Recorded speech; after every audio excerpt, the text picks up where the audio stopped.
দেখুন, ধর্ম অনেক রকম ভাবে হতে পারে, অধ্যাত্ম স্পিরিচুয়ালিটি অনেক রকমের হতে পারে।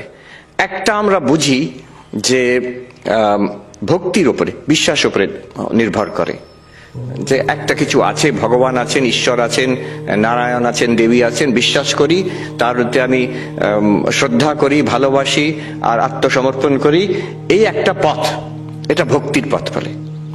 এটা একরকম, কিন্তু এটা বিশ্বাসের উপর নির্ভর করে। এখানে যদি কেউ প্রশ্ন করতে আরম্ভ করে আছেন কি নেই প্রথম থেকেই, তাহলে জমবে না, তাহলে হবে না, কাজ করবে না। আরেকটা পথ আছে, সেখানে বিশ্বাস করতে বলছে না, সেখানে বলছে এইভাবে সাধনা করো, তুমি অনুভূতি হবে তোমার। হ্যাঁ, পাতঞ্জল যোগ, সেখানে বিশ্বাসটা মেইন জিনিস নয়, সেখানে বলছে এই রকম আসন করো, এই রকম মনটাকে উইথড্র করো, এইভাবে কনসেন্ট্রেশন করো, you will get certain mystical experiences, অলৌকিক দর্শন ইত্যাদি হবে, যার দ্বারা তোমার কাছে প্রমাণিত হয়ে যাবে যে ধর্ম অধ্যাত্ম পথের সত্য। স্বামী বিবেকানন্দ বলছেন, if God exists I should be able to see God, if I have an immortal soul I should be able to feel it.